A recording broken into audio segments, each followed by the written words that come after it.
भारत ने रूस से तोड़ा तेल व्यापार तो मच जाएगा हाहाकार। पेट्रोल नहीं, क्या जलने लगेगी पूरी दुनिया? क्या ट्रंप भारत को धमकाकर आफत गले लगा रहे हैं?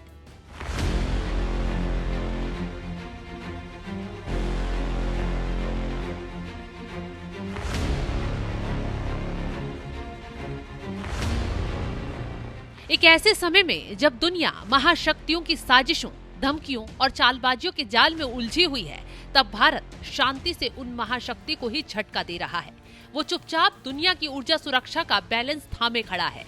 अमेरिका के राष्ट्रपति डोनाल्ड ट्रंप जब भारत पर रूस से तेल न खरीदने का दबाव बनाते हैं, तो ये महज कोई राजनीतिक बयान नहीं होता, ये एक सुपर पावर की बेचैनी होती है, जो जानती है कि आज दुनिया की एनर्जी स्थिरता की चाबी अगर किसी के पास है तो वो है भारत, जिसे छीनने के लिए ट्रंप ने एक बार नहीं दो बार टैरिफ की तलवार भारत पर चलाई।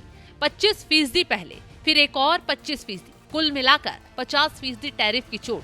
लेकिन भारत नहीं झुका।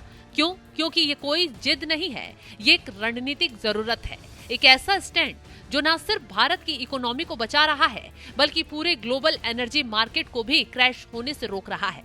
कारण है, अगर आज भारत रूस से तेल लेना बंद कर दे तो सिर्फ एक डील का नुकसान नहीं होगा, बल्कि पूरी ग्लोबल इकोनॉमी की रीढ़ टूट जाएगी।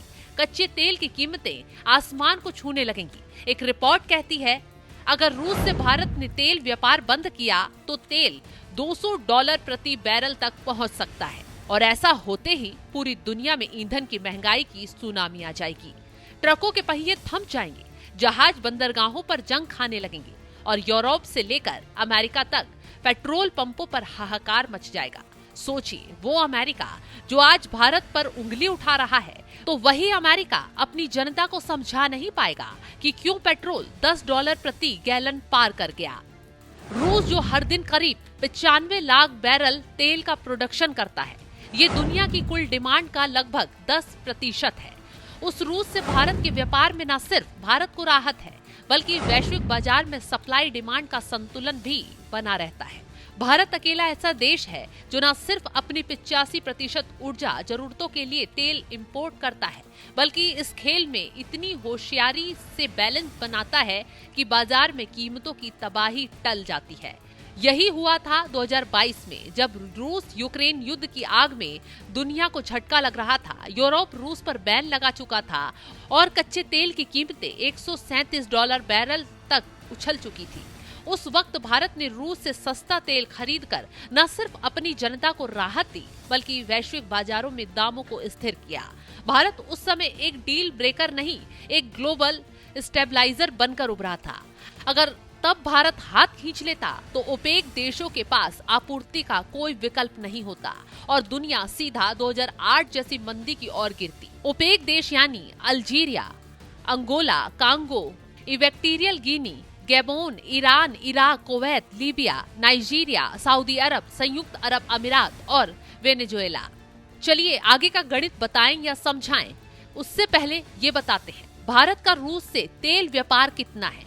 भारत ने 2021 से 24 के बीच रूस से तेल खरीद में लगभग 19 गुना की बढ़ोतरी की है। 2021 में ये प्रतिदिन 0.1 मिलियन बैरल था, जो 2024 में बढ़कर 1.9 मिलियन बैरल प्रतिदिन हो गया। 2024 में भारत के कुल कच्चे तेल आयात में रूस का हिस्सा 35 से 40% तक पहुंच गया, जिससे रूस भारत का सबसे बड़ा तेल आपूर्तिकर्ता बन गया। ये इराक, सऊदी अरब और संयुक्त अरब अमीरात जैसे पारंपरिक आपूर्तिकर्ताओं को पीछे छोड़ चुका है। जून 2025 में भारत का रूस से कच्चा तेल आयात 11 महीने के उच्चतम स्तर पर पहुंच गया, जो 2.08 मिलियन बैरल प्रतिदिन था। ये जुलाई 2024 के बाद से सबसे अधिक है। जून 2025 में भारत के कुल कच्चे तेल आयात में रूस की हिस्सेदारी बढ़कर 43.2% हो गई। अगर भारत और चीन जैसे बड़े खरीदार रूस से तेल नहीं खरीदते, तो ये तेल वैश्विक बाजार से पूरी तरह बाहर हो जाता, जिससे वैश्विक आपूर्ति में भारी कमी आती और कच्चे तेल की कीमतें $200 प्रति बैरल से अधिक हो सकती थीं। आज भी वही हालात हैं। विशेषज्ञ साफ कह रहे हैं कि अगर भारत रूस से तेल लेना बंद कर सकता है, तो वैश्विक आपूर्ति पर सीधा असर होगा और कीमतें बेकाबू हो जाएंगी। ओपेक देश पहले से ही प्रोडक्शन कदम में उलझे हुए हैं। ईरान और वेनेजुएला पर पाबंदियां लगी हुई हैं। अमेरिका की खुद की शेल इंडस्ट्री लागत और पर्यावरण के जाल में फंसी है। ऐसे में भारत का रूस से सस्ते और स्थिर तेल का व्यापार किसी बैकअप सिस्टम की तरह नहीं बल्कि एक लाइफलाइन की तरह है। और यही बात अमेरिका को बेचैन कर रही है, क्योंकि भारत अगर ये साबित कर दे कि वो अपनी शर्तों पर वैश्विक व्यापार को संतुलित कर सकता है, तो फिर वॉशिंगटन, लंदन, ब्रसेल्स की कुर्सियों पर बैठे रणनीतिकारों की पकड़ ढीली पड़ जाएगी। यही वजह है कि ट्रंप जैसे नेता सार्वजनिक मंचों से बार बार भारत पर दबाव बना रहे हैं। लेकिन भारत अब 90 के दशक वाला भारत नहीं है। ये आज का भारत है जो सिर्फ छूटते ही कहता है, हम राष्ट्रीय हितों के आधार पर फैसला लेंगे, न कि धमकियों पर। रूस के साथ भारत का तेल व्यापार कोई साधारण सौदा नहीं है। ये एक रणनीतिक साझेदारी है जो एक और भारत की 1.4 अरब की आबादी की जरूरतें पूरी करती है, तो दूसरी ओर वैश्विक बाजार की स्थिरता में संतुलन बनाए रखती है। आज अगर भारत उस नाड़ी से हाथ खींच ले तो वैश्विक तेल बाजार का दिल धड़कना बंद हो सकता है।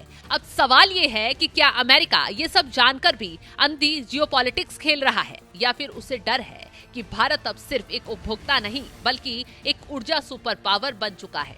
एक ऐसा सुपर पावर जो जब चाहे बाजार को स्थिर कर दे और जो जब चाहे एक झटके में पूरी वैश्विक अर्थव्यवस्था को हिला दे। कुल मिलाकर भारत का रूस से तेल खरीदना सिर्फ पैसों का खेल नहीं है, ये एक ऐसा संतुलन है जो अगर बिगड़ जाए तो पूरी दुनिया में हड़कंप मच जाएगा।